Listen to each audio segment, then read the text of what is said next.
باب الحوائج موسیٰ کاظم، باب الحوائج موسیٰ کاظم، یا باب الحوائج ہے موسیٰ کاظم، یا باب الحوائج ہے موسیٰ کاظم، ہے کس بے کس کا لاشا ہے پلے بغداد پر۔ امام علیہ السلام نے جب بھی کسی کو عطا کیا ہے تو 300 درہم عطا کیے، نہ کم نہ زیادہ، جب بھی بخشش کی ہے تو 300 درہم دیے۔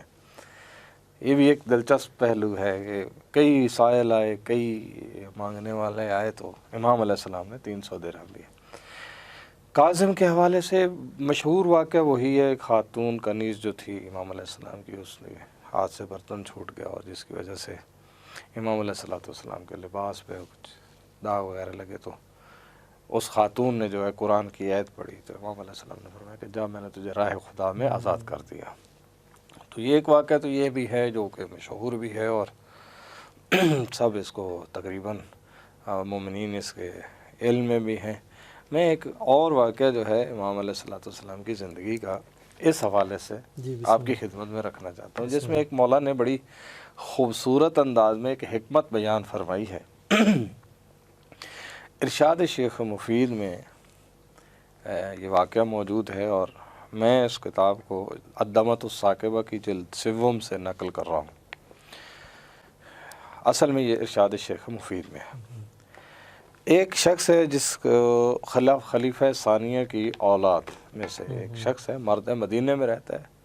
وہ جب بھی امام میں کاظم علیہ السلام کو دیکھتا تھا تو امام علیہ السلام کی جو ہے وہ شان اقدس میں گستاخی کرتا تھا، نازیب الفاظ کہتا تھا، غلط باتیں کرتا تھا۔ امام علی علیہ السلام کے بارے میں جد اظہار بغض کرتا تھا، جد امام موسیٰ کاظم علیہ السلام کے بارے میں بھی بغض کا اظہار کرتا تھا۔ ایک دن امام علیہ السلام کے ساتھیوں نے فرمایا کہ مولا آپ ہمیں اجازت دیں، ہم اس کا سر قلم کر دیں۔ مولا نے فرمایا نہیں، اس کا سر نہیں قلم کرنا۔ دوسرے دن امام علیہ السلام نے اپنے غلام سے پوچھا کہ وہ جو ہمیں گالیاں دیتا ہے، جو ہماری توہین کرتا ہے، جو ہماری اہانت کرتا ہے، وہ اس وقت کہاں ہے؟ امام علیہ السلام کو بتایا گیا کہ وہ اپنی زمینوں میں مدینہ کے باہر کھیت میں کام کر رہا ہے۔ امام علیہ السلام نے اپنی سواری منگوائی، سواری میں سوار ہوئے اور تنہا امام اس طرف چل دیے۔ جب اس کی کھیتوں کے قریب پہنچے تو اس نے وہیں سے آواز دی کہ آپ میری کھیتوں میں داخل نہیں ہو سکتے، آپ یہ ہیں وہ، جیسے توہین اور غلط الفاظ کہہ سکتا تھا، کہتا رہا۔ امام علیہ السلام نے کوئی نہیں سنا اور سیدھا اس کے پاس جا کے پہنچ گئے۔ جب اس کے پاس پہنچے تو سلام کیا، خیر اب مجبوری ہو گئی تھی اس کی، سلام کا جواب اس نے دیا۔ مولا نے فرمایا بیٹھ جاؤ، وہ بیٹھ گیا ساتھ۔ مولا نے فرمایا یہ بتاؤ کہ تمہیں اس کھیت سے کتنی آمدنی ہوگی؟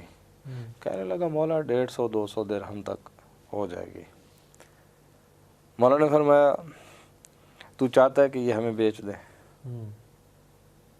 ہم تیرے سے یہ 300 درہم میں خریدتے ہیں، ڈبل میں، دو برابر۔ جی ہاں، امام علیہ السلام نے سے 300 درہم عطا کیے۔ ابھی فصل تیار بھی نہیں تھی، ابھی تیار بھی نہیں، یہ ہم نے خرید لی ہے، یہ 300 درہم لے، یہ ہماری ہوئی۔ جب اس نے درہم لے لیے تو امام علیہ السلام نے فرمایا یہ درہم بھی تیرے ہوئے اور اس زمین سے جتنی فصل ہوگی وہ تیری ہے، ہم نے تمہیں عطا کی، ہم نے تمہیں بخش دی۔ سبحان اللہ۔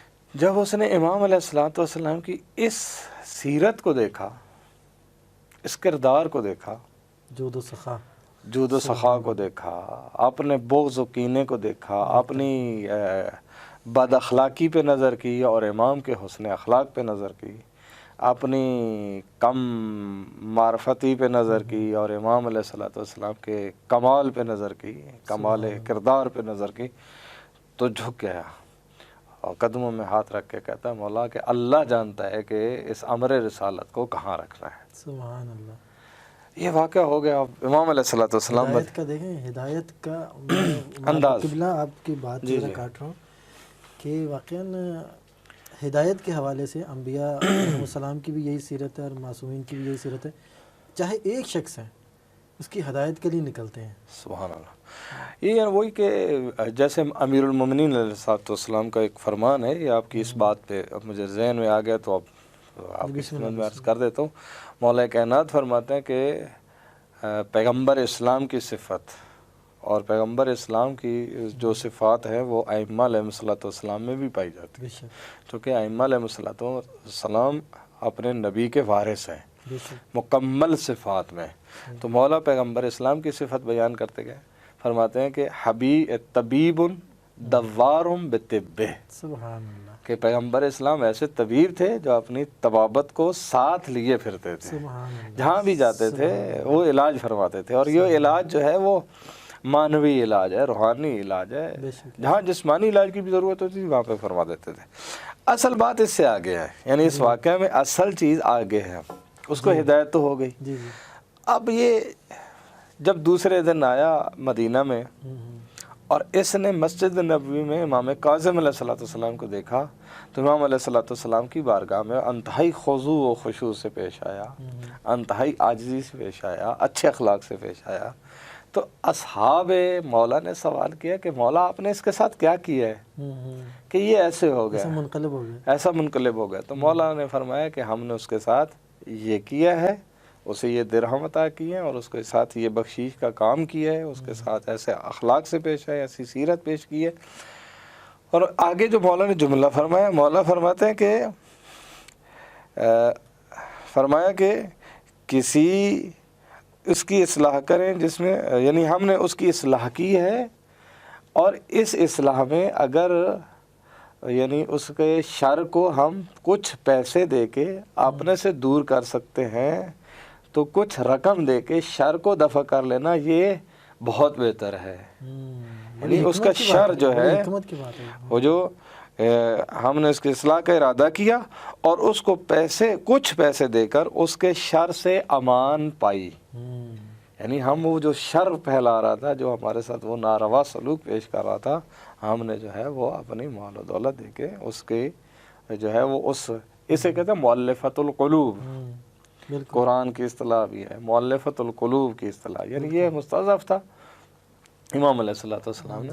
تو یہ بھی کاظم کا ہے، یعنی وہ شخص کاظم کے مصادیق میں سے یہ بھی ہے کہ دیکھیں نا کہ وہ جو شخص امام علیہ السلام کی توہین کرتا ہے، ناروا باتیں کرتا رہتا ہے، اس کا جواب امام الاسلام نے مثبت طریقے سے دیا. باب الحوائج موسیٰ کاظم، باب الحوائج موسیٰ کاظم، یا باب الحوائج ہے موسیٰ کاظم، یا باب الحوائج ہے موسیٰ کاظم. ہے کس بے کس کا لاشا ہے پلے بغداد.